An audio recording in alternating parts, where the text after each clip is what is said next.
ఉత్సాహంగా ఉత్తేజంగా ఉన్నారా? మన అధినాయకులు వారు వచ్చారు మన గుమ్మంకి.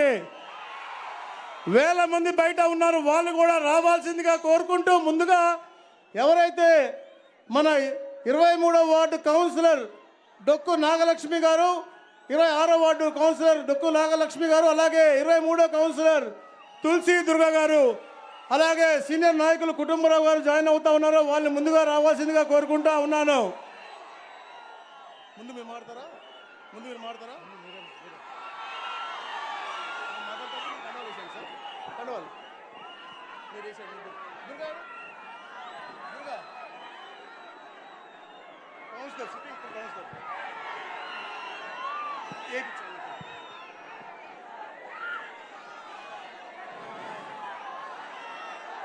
నలభై 45 సంవత్సరాల ప్రజా జీవితం,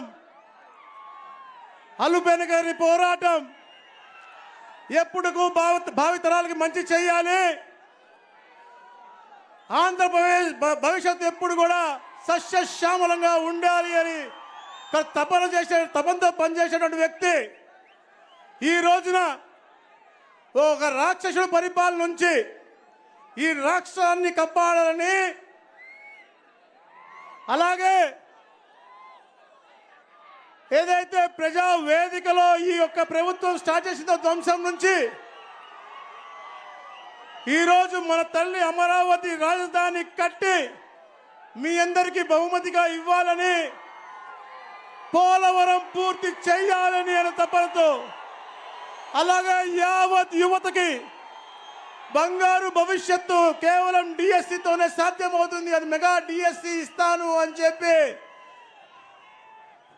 అలుపెరగని పోరాటం చేస్తూ గత 5 సంవత్సరాల్లో ఎన్నో అవమానాలనే గర్లాన్ని మింగి కూడా దాన్ని అమృతంగా మార్చి శక్తిగా మార్చుకుని 73 సంవత్సరాల యువకుడిగా ఎప్పుడు కూడా రోజుకి 20 గంటలు కష్టపడుతూ ఈరోజు నాకు ఈ ప్రాంత అభివృద్ధికి గతంలో చేసే అవకాశం ఇచ్చి మళ్ళా ఈ రోజున అభ్యర్థిగా పెట్టి నన్ను ఆశీర్వదించడానికి, మీ అందరినీ వేడుకోవడానికి రాష్ట్ర భవిష్యత్తు కోసం వచ్చేసినటువంటి నారా చంద్రబాబు నాయుడు గారు శిరస్సు వంచి పాదాభివందనం చేస్తూ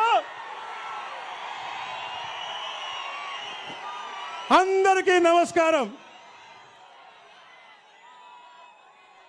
మీ అభిమానం చూస్తూ ఉంటే నిజంగా చాలా ఆనందంగా ఉంది.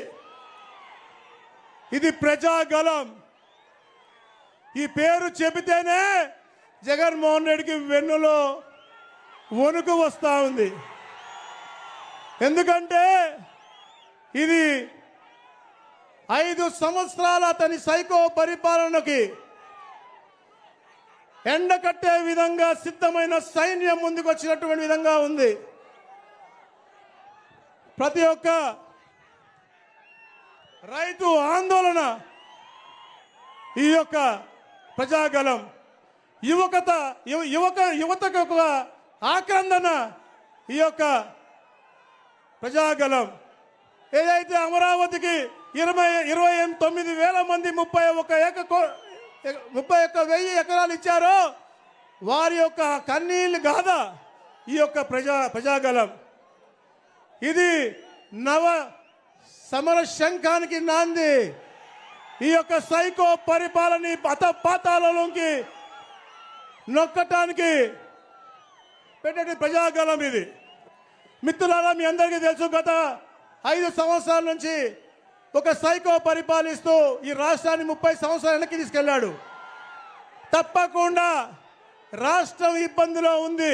రాష్ట్రం ఇబ్బందిలో ఉన్నప్పుడు తప్పకుండా నేను ఉన్నాను, తప్పకుండా ఎవరన్నా కష్టాల్లో ఉంటే కాపాడుతాను అని చెప్పేసి పోరాటం, అలాగే ఆలోచించే ఒక మంచి పోరాడే తత్వం ఉన్నటువంటి గొప్ప వ్యక్తి పవన్ కళ్యాణ్ కూడా ముందుకు వచ్చి, ఎప్పుడైతే తెలుగుదేశం పార్టీ ఇబ్బందుల్లో ఉందో, ఎప్పుడైతే మన అధినాయకులు జైలుకి వెళ్ళారో, తప్పకుండా ఆ రోజున నేను ఎలాంటి హామీలు లేకుండా పూర్తిగా ఈ కూటమికి నేను కట్టుబడి ఉంటాను. ఈ రాష్ట్రం భవిష్యత్తు బాగుండాలి అంటే తప్పకుండా చంద్రబాబు నాయుడు గారు ముఖ్యమంత్రి అవ్వాలి అని చెప్పేసి ఒక అడుగు ముందుకు వచ్చి సహాయం చేసి ఈ కూటమి ఏర్పడటానికి ముఖ్యంగా సహాయం చేసినటువంటి పవన్ కళ్యాణ్కి ప్రత్యేకంగా నా యొక్క అభినందనలు తెలియజేసుకుంటా ఉన్నాను. అలాగే ఎప్పుడు కూడా ఈ దేశం అగ్రస్థానంలో ఉండాలి అని ఎన్నో రిఫార్మ్స్ తీసుకొచ్చి ముందుకు తీసుకెళ్తున్నటువంటి మోడీ గారికి కూడా మీ ద్వారా నేను వారికి కూడా కృతజ్ఞతలు తెలియజేసుకుంటూ, మిత్రులారా, తప్పకుండా రాబోయేది కూటమి ప్రభుత్వమే. 2,00,000% రాబోయేది కూటమి ప్రభుత్వమే. ఈ రాష్ట్రానికి అయ్యేది ముఖ్యమంత్రిగా చంద్రబాబు నాయుడు గారే. తప్పకుండా మీ అందరి ఆశీస్సులతో ప్రతి ఒక్క ఉద్యోగికి ఆనందపరిచే విధంగా, ఇంక్లూడింగ్ చెప్తా ఉన్న వాలంటీర్లు అవ్వచ్చు, అలాగే పొరుగు సేవ చేసే వాళ్ళు అవ్వచ్చు, లేకపోతే ఒప్పంద సేవలు చేసే వాళ్ళు అవ్వచ్చు, వీళ్ళందరికీ కూడా మంచి భవిష్యత్తు ఇచ్చే విధంగా ఒక ప్రణాళికతో ముందుకు వెళ్తున్నాడు చంద్రబాబు నాయుడు గారిని పూర్తిగా ఆశీర్వదించాలని చెప్పేసి మరీ కోరుకుంటూ, ఏదైతే ఈ ముఖ్యమంత్రి నా బీసీ, నా ఎస్సీ, నా మైనారిటీ అంటాడో ఆ దొంగ మాటలు నమ్మకండి. ఒకే ఒక ఉదాహరణ చెప్తే, ఎందుకంటే తర్వాత మళ్ళీ ఎంపీ గారు మాట్లాడాలి, తర్వాత చంద్రబాబు నాయుడు గారు మన అధినాయకులు మాట్లాడతారు కాబట్టి ఆలస్యమైంది కాబట్టి నేను ఒకటే చెప్తా ఉన్నాను. జగన్మోహన్ రెడ్డి అతని కేసుల కోసం 6-7 పెద్ద అడ్వకేట్స్ పెట్టాడు.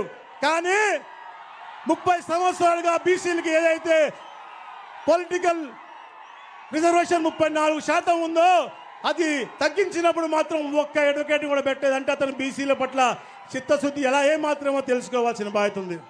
అలాగే దళితుల పైన ఎన్ని దాడులు జరిగినా ఎక్కడా స్పందించలేదు. ఎప్పుడు కూడా దళితులకి, బీసీలకి, మైనారిటీకి పెద్ద అండగా ఉన్నటువంటి వ్యక్తి చంద్రబాబు నాయుడు గారు.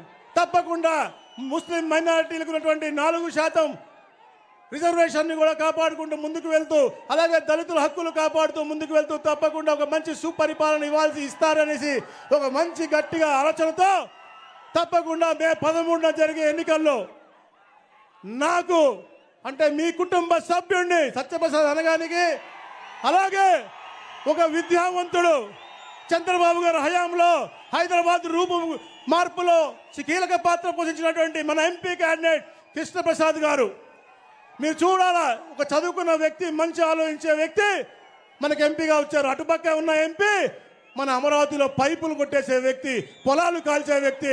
ఈ వ్యత్యాసం మీరు చూసుకోండి. తప్పకుండా మీరు పెద్ద ఎత్తున పెద్ద మెజారిటీతో మన ఎంపీ గారిని గెలిపిస్తే వారి గలం కూడా వారు ఢిల్లీలో వినిపించి పెద్ద ఎత్తున ఫండ్స్ తీసుకొచ్చి ఈ ప్రాంత అభివృద్ధిలో పూర్తిగా ఉంటారు. ఏదైతే పట్టణంలో ఉన్నటువంటి డ్రైనేజ్ నీటి సమస్య పూర్తిగా తొలగించడంతో పాటు ఏదైతే గతంలో మేము సారి గారి ఆశీర్వాదంతో ఏదైతే సగంలో ఉన్నటువంటి మనకి లంక విద్యప్ప డబుల్ రోడ్ అవ్వచ్చు, అలాగే ఏదైతే అరవపల్లి తుమ్మల రోడ్లు అవ్వచ్చు, అలాగే లిఫ్ట్ ఇరిగేషన్లు అవ్వచ్చు, ఇవన్నీ కూడా తప్పకుండా నా గొంతులో ప్రాణం ఉన్నంత వరకు మీ అందరికీ కూడా మెరుగైన ఒక అద్భుతమైనటువంటి పట్టణం ఇచ్చే దిశ, అద్భుతమైన నియోజకవర్గం ఇచ్చే దిశగా నా గొంతులో ప్రాణం ఉన్నంత వరకు మీలో కుటుంబంలో భాగంగా నేను ఉంటానని తెలియజేసుకుంటూ, అలాగే ఆఖరిగా మొన్న ఇక్కడ వైసీపీతో పోటీ చేసే సభ్యుడు అంటా ఉన్నాడు, చంద్రబాబు నాయుడు గారు డబ్బులు తీసుకున్న డబ్బులు ఉన్న వాళ్ళకు సీట్లు ఇస్తారన్నది. నేను ఒకటే అడుగుతా ఉన్నా అతన్ని, వాళ్ళ కుటుంబంలో 3 సార్లు ఎమ్మెల్యే ఇచ్చారు, ఒకసారి మంత్రి ఇచ్చారు, ఓడిపోతే వాళ్ళ కుటుంబంలో ఎంపీపీ కూడా చేశారు. ఎన్ని డబ్బులు నువ్వు ఇచ్చావు చంద్రబాబు గారికి అని అడుగుతా ఉన్నాను ఈ వైసీపీలో పోటీ చేసేటువంటి వ్యక్తికి. అలాగే ఒక చిన్నవాడు అమర్నాథ్ గౌడ్ని చంపితే నీ హాస్పిటల్ బయట అన్ని కుల సంఘాలు, అన్ని మత సంఘాలు, అన్ని విద్యావంతులు, మేధావులు అందరూ వచ్చి ధర్నా చేస్తే నీ ఇంటి బయట ధర్నా చేస్తే నువ్వు హాస్పిటల్ నుంచి బయటకు రాలేదని నేను అడిగితే నేను ఎమ్మెల్యేని కాదు, ఎంపీని కాదు అన్నాను. అంటే ఒక మనిషి చనిపోతే స్పందించడానికి ఎమ్మెల్యే, ఎంపీ అవ్వాలా అని అడుగుతా ఉన్నాను. మానవత్వం ఉండాలి. ఎక్కడెక్కడ అమెరికాలో ఉన్నటువంటి చదువుకున్న వాళ్ళు, మేధావులు హైదరాబాద్ నుంచి కానీ వివిధ ప్రాంతాల నుంచి కూడా సార్ కూడా వచ్చారు. సార్ ఎంతో బిజీగా విశాఖపట్నంలో ఉంటే కూడా అమర్నాథ్ కుటుంబాన్ని ఆదుకుని ఆ పాపని ఇప్పటికి కూడా చదివిస్తున్నటువంటి పరిస్థితి మనం చూసాం. ఇలాంటివన్నీ కూడా. అలాగే ముఖ్యమైనది మర్చిపోయాను నేను, ఈ రాష్ట్రాన్ని గంజాయిగా మార్చిన పరిస్థితి మీకు తెలుసు ఉండొచ్చు చాలామంది, ఎందుకంటే రేపల్లిలో కూడా సందులో గంజాయి దొరుకుతూ ఉంది. రేపల్ల మధ్యలో ఒకదానికి ఫేమస్ అయింది. ఎందుకంటే వెనక్కి చూస్తే రైల్వే స్టేషన్ కనబడతా ఉంది వెనకే.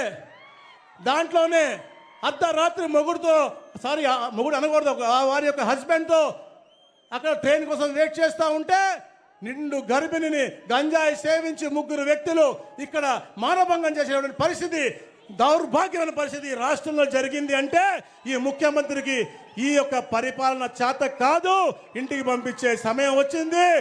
ఒక జన ప్రభుత్వం రాబోతా ఉంది.